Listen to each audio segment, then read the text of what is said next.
welcome to another episode of the Data and AI podcast. My name is Luc Simpson-Kent. I'm one of the principal recruitment consultants here at Harnham, leading our AI and ML desk in the US. Today, I'm very excited to be joined by Nathalie. She has extensive years of experience in the space of data science, AI, and currently a managing director at FTI Consulting in the UK.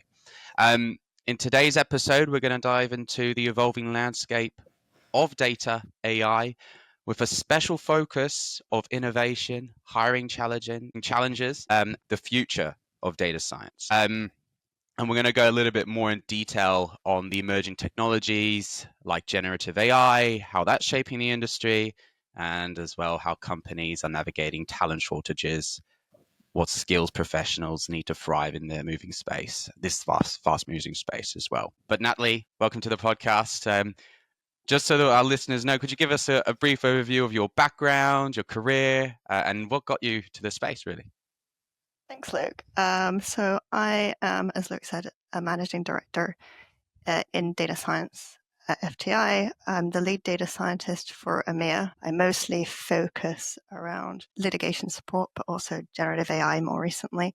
So building internal tooling for the company, lead projects across natural language processing, forecasting, and also assessing third-party AI systems. I have been in my current role in my current company for 6 years, and previously I've had experience in just general data consulting, economic consulting, and software. So a little bit of a non-linear trajectory to my current role.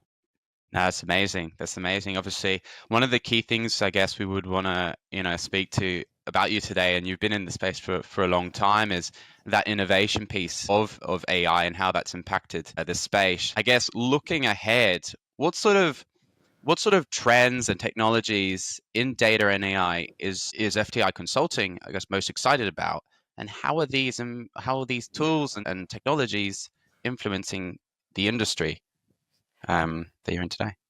All right.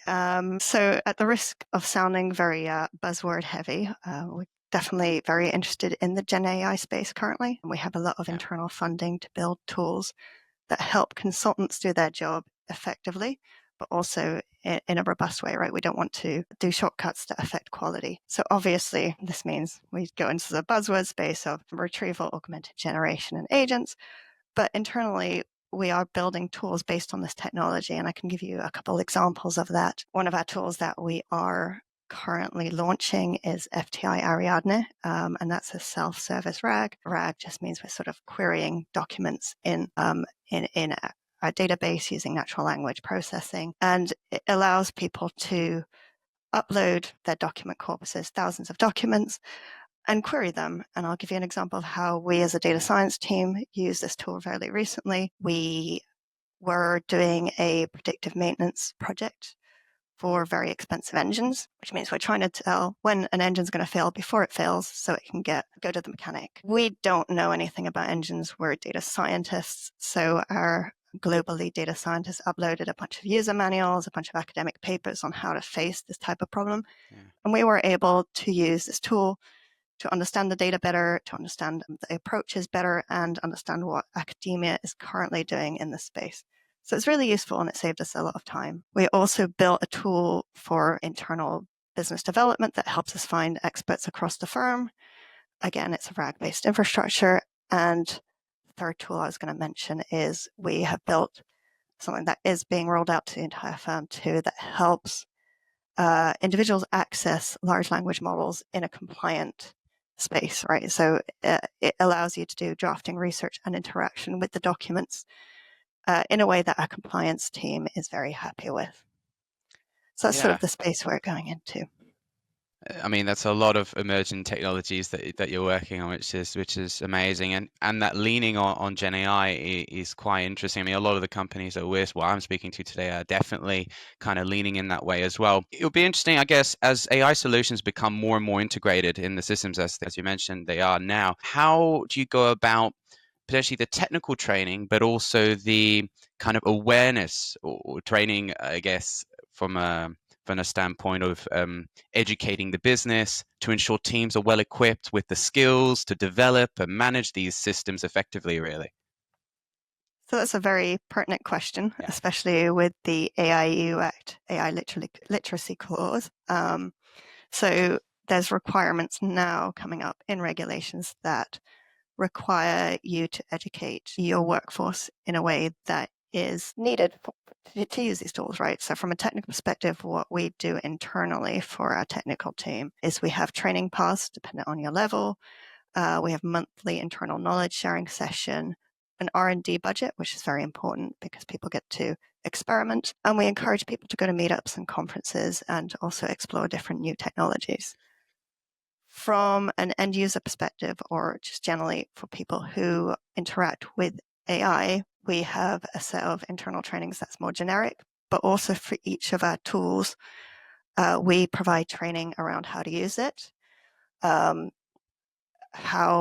we expect people to use it, i.e., these are areas you shouldn't use it for, and also potential shortcomings and how to mitigate that risk. Okay. Yeah, that's definitely interesting. I guess it leads. I guess there's a lot of people you need to, with I guess the rules for to educate on AI literacy. I guess that comes to the point of the bringing in the right people in businesses and the challenges and trends in the data hiring space as well. From your perspective, what are the biggest hiring challenges in the data AI space today? So that's quite a good question. From my perspective, I think that intersection of skill set, interest in the work, and Mm, a good team fit is incredibly hard to find. So we go back to sort of interest in the work. Uh, this industry is very much up and coming. It's viewed as very lucrative and trending. So a lot of people tend to enter it for what I consider the wrong reasons. okay. It's not necessarily an easy field to work in. Data in the real world is messy. It's large in volume. It can be quite frustrating. So having that sort of analytical mindset is very important, and enjoying the work is really important. So we find a lot with junior resources and career changes that when they become aware of the realities of working in data, they sort of potentially want to change careers again. Um, and then the other challenge is the right skill set, which more applies to experienced hires. It's incredibly hard to find the right fit for a particular job. You can get CVs that are incredible, but when you interview the person, that CV doesn't quite stand up. They don't have the experiences or the in-depth knowledge. Or on the other hand, you have some of our best hires historically who on the surface have pretty basic CVs and not much on it. But when you bring them into interview, they have this in-depth knowledge. And to find that balance between the two and find a hiring process that gets you the right talent is really difficult. Yeah, no, definitely. And I guess for firms, specifically from a Gen AI perspective, potentially ones that are quite new and nascent and haven't got a dedicated data team, and finding the right talent, as you mentioned, can be challenging. And maybe as well for non-technical leaders, it can be quite challenging as well. In these cases, I was thinking with the smaller groups and the smaller companies, is it more effective to build an in-house team, to outsource it, or even leverage off-the-shelf solutions or AI ML off-the-shelf solutions? Yeah. So that's a very good question too. I think it very much depends on the use case. All right. For any size of firm, the first step would be to assess external solutions, right? That cheaper, even if you've got a full data science team, potentially something off the shelf will meet your requirements. And consider cases like OCR. Building your own OCR tool is very expensive. OCR being you take an image and you get text out of it, right? So Okay. Yeah. you're transferring your image to text. There's so many tools out there that are really good. So we don't internally develop something like that because we know off the shelf is really good and it would be Okay. expensive to build a full system like that. So if your data supports it and you've got a really good off the shelf option that is price competitive, then it's very much a good option to consider. Now, if you've got a niche use case or data that's particularly messy and you want a more tailored approach, then you start considering giving it either to your data science team or outsourcing it. Data science teams are quite heavy, Yeah. quite expensive to maintain, very difficult to recruit for. So that's also something to consider in that sort of equation. But on the other hand, then you don't have vendor lock-in. So if you do a third-party tool and they start increasing prices or there's less competition, then you end up in a bit of a tricky situation. Yeah, and I guess you're right. It is depending on the company's situation for sure. Going back to the first question as well that we discussed about the hiring challenges, this is a follow-up question to that, but how has the demand of AI talent evolved in the past few years? I guess, do you know what factors are driving these changes? Yeah. So I think that over the past few years, there has been an increase in demand for data science. Obviously, we've had sort of interest around GenAI. Personally, I think mostly driven because of the new tooling that's come out and is very widely available. So suddenly we've had an increase in demand, but also an increase in supply. So when I graduated university, everyone I knew graduated with maths, physics, economics, computer science, right? Those kind of areas. And they went into different fields. Now we have a group of, well, even in the last 6 years, we've sort of shifted from hiring or seeing a lot of applicants in sort of regular STEM subjects to seeing more and more applicants with data science backgrounds from an academic perspective, which is interesting. But then on the other side of things, the experienced hires become significantly more difficult to hire because inexpensive, but also difficult to hire because there's a higher demand, but that sort of experience hasn't been built up in the industry. The other interesting thing, I think, from when I was applying to these types of jobs way back in the day, is a lot of them had a PhD requirement, which was really hard to sort of navigate if you don't have a PhD. Like, I don't have a PhD. But nowadays, there seems that requirement is less important, but having that wide experience across different data science applications and being able to do work outside of notebooks and oversee teams seems to be much, much more Yeah. important. Do you think, I guess on the PhD piece as well, is that just typically as it become more common and known in the market and the need is higher that people are hiring people that haven't got it, or I mean the PhD or not? I have no idea what's driving this trend, Okay. but from a perspective, when we hire, we look at people who've got practical experience, right, and have made these decisions about what algorithm to use or how to approach a problem.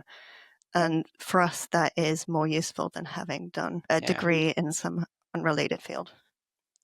It's interesting on the applied work as well that you're talking about, I guess, education and I guess merging the two. But beyond the kind of the technical expertise, what skills are most in demand right now, do you think?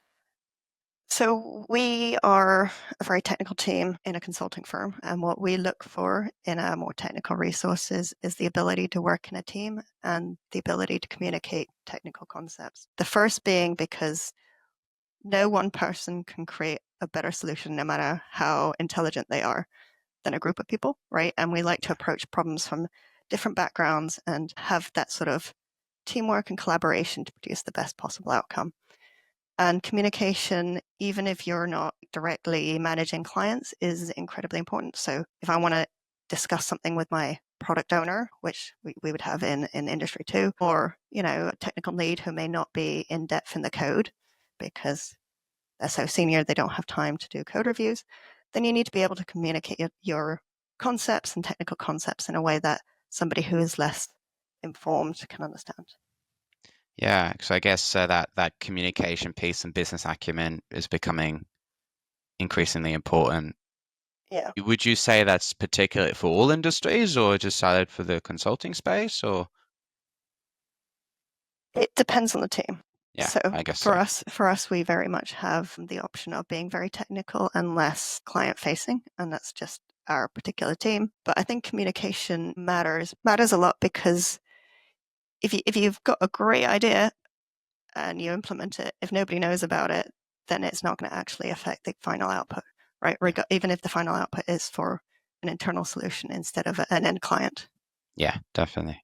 I guess with the with this rapid evolution, I would say, of AI and data science, there's a piece where potentially reskilling or continuously reskilling is potentially needed. Do you believe professionals in this space of data science and AI need to be continuously thinking about reskilling as well as staying, I guess, relevant with the trends of the market?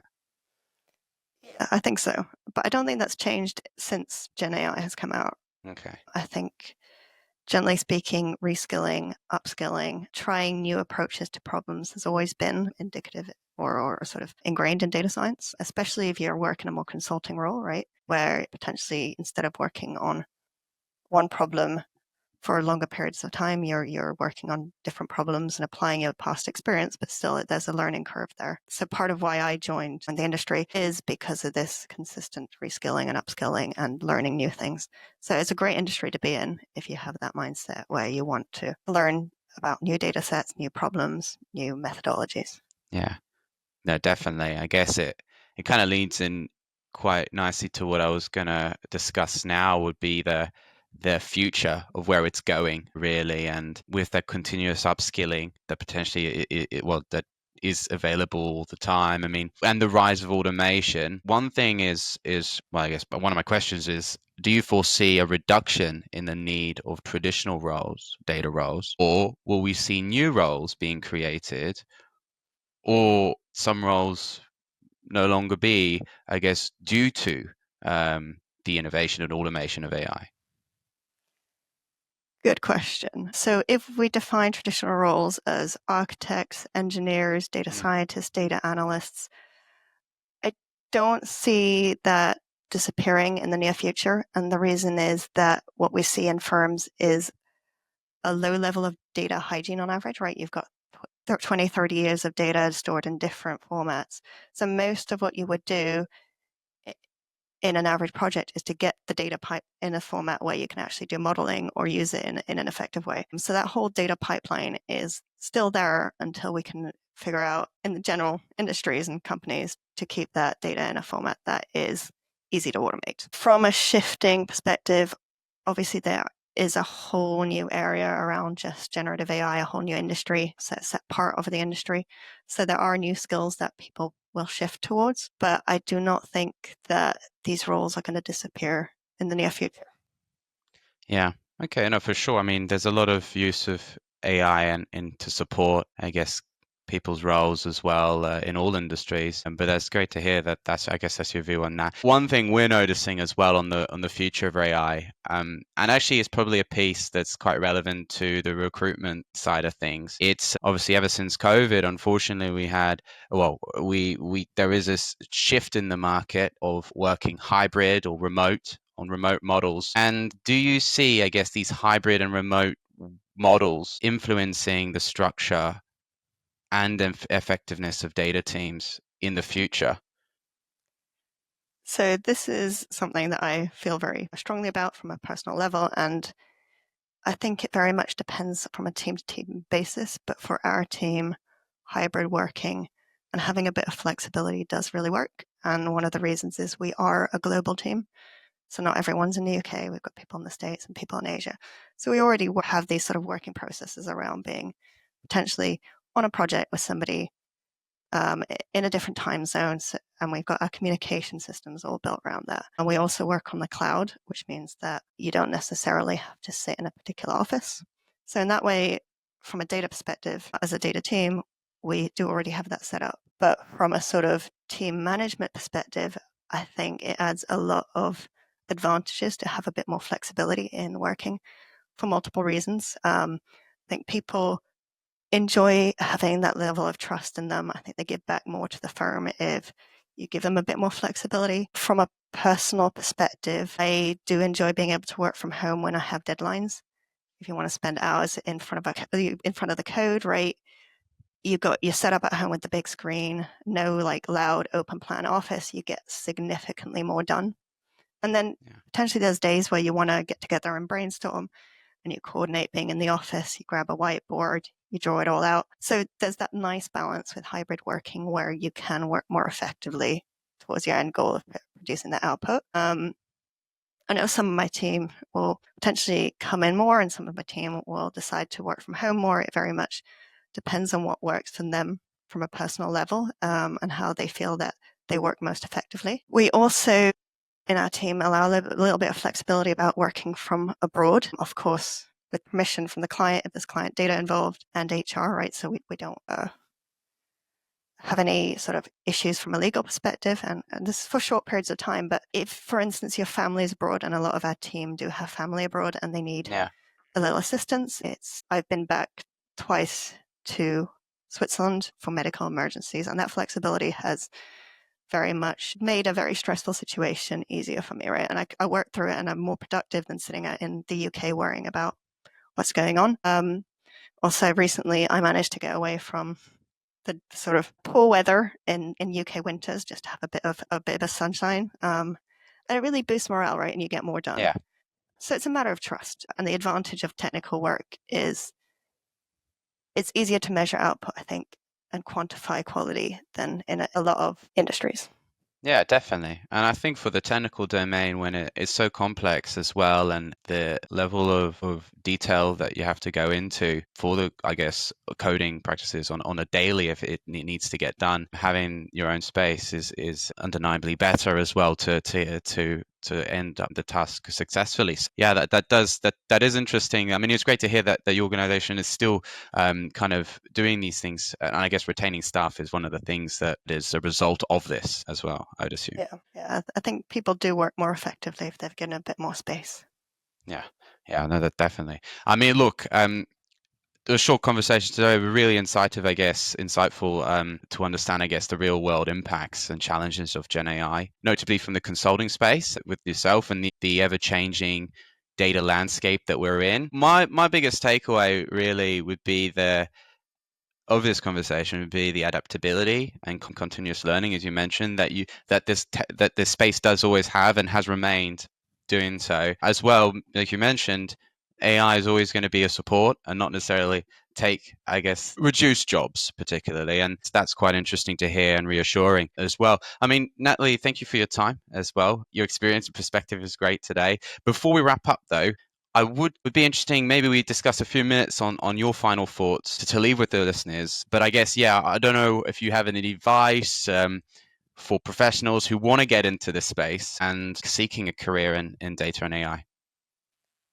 So my advice, and it may not be as helpful as you'd like, but is to follow your interests, right? What is most important is in this field is passion, because you'll do better if you're interested in it and you're actually engaged. So there are multiple different areas you can go into.